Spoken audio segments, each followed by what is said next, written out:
Hello, my dear students. A very, very warm welcome to you all. I know your exams are just around the corner, so I thought let's do a super quick and powerful revision of the fun they had. This chapter is one of my personal favorites. It was written ages ago, but wow, it feels like it could have been written yesterday, especially with all our online classes, right? It really makes you think. So, chalo, let's jump in and make sure you get full marks on this one. So, first things first, let's just use our imagination for a moment. Close your eyes and think. What will your school be like way, way in the future? Say in the year 2157. Will there be robot teachers? No textbooks at all? This story is all about that. It's a journey into what school could become. Let's dive in.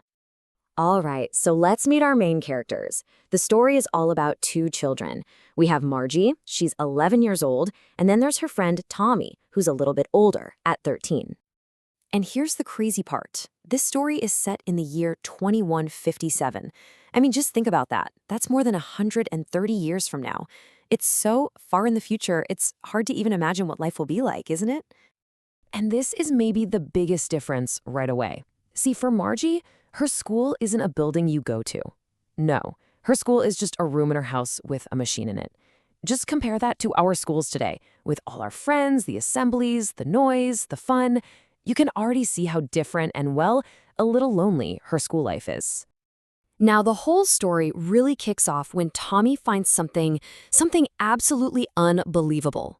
It's an object from the past that is just so strange and new to them. Margie is so shocked and excited that she writes about it in her diary that night. Just look at the entry. Today, Tommy found a real book. For her, finding a printed book with paper pages, it's like us finding an ancient treasure map or something. It's that rare. So you might be asking, what's so strange about a book?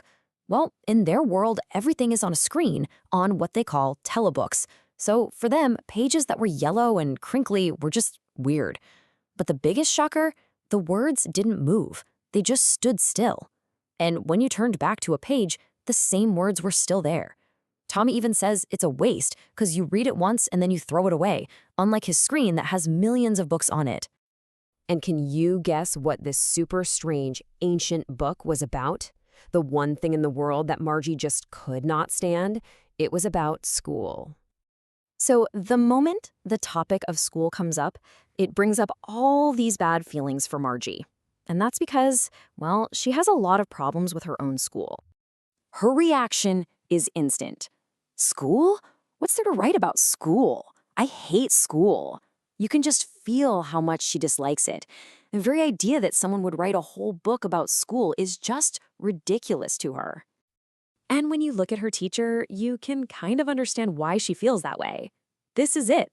This is her school. A big, black, ugly screen in her house. No smile, no jokes, no personality, just a machine.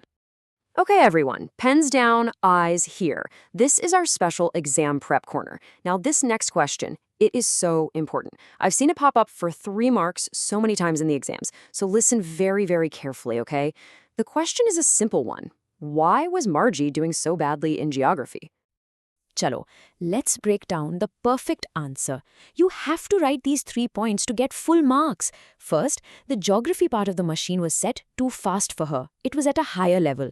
Second, because of this, it was just giving her test after test and her marks were going down, down, down. And the third and most important point, it was not Margie's fault at all. The machine was the problem. Got it? Perfect. So, her mother calls the repairman, who they call the county inspector. He comes, and he's this kind, friendly man, and he fixes the machine. He just slows down the geography part to a normal 10-year-old's level.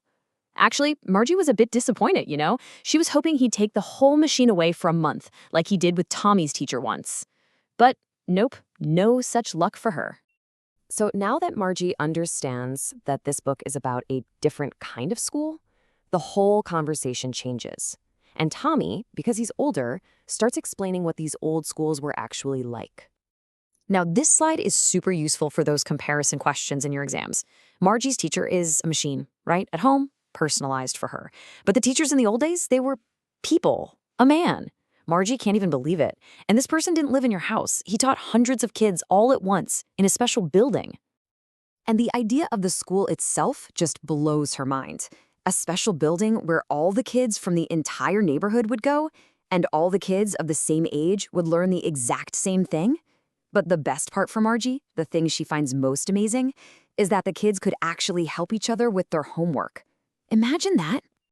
And hearing all of this, it just gets Margie thinking. She starts to realize what she's been missing out on all this time, sitting alone in her little schoolroom. This is the turning point of the whole story. Her mechanical teacher is flashing a lesson about fractions on the screen. But Margie's not looking. Her mind is somewhere else completely. It has traveled back in time more than a century, and she's just imagining all those kids laughing and playing together. And this is the final, beautiful line of the chapter, the one that gives the story its name. She was thinking about how the kids must have loved it in the old days. She was thinking about the fun they had. So what was this fun she was thinking about? It wasn't about the lessons, was it? It was about laughing and shouting with your friends, sitting together in the classroom, walking home together, learning things as a group and helping each other, and being taught by a real person. That's what the fun was all about, the people. Okay, Beta, let's wrap this up really fast with the main ideas, the themes you absolutely must remember for your exams. This is what you'll use for those long answer questions. Just remember these 4 points. First, it's about technology versus a real human connection. Second, it shows us that school is not just for studying, it's a social place. Third, it's a criticism of learning that is totally impersonal, done only by machines. And finally, it highlights the amazing value of sharing experiences with our friends. And just before we finish, I want to leave you with one final thought. Look at our world today, with all the technology and online classes we have. So just think for a second. What is the fun from your school days that the next generation, maybe your own kids one day, might not get to experience? It's a really interesting question, isn't it? Okay, my dears, that's it for today. All the very, very best for your exams. I know you're all going to do wonderfully. Bye-bye for now.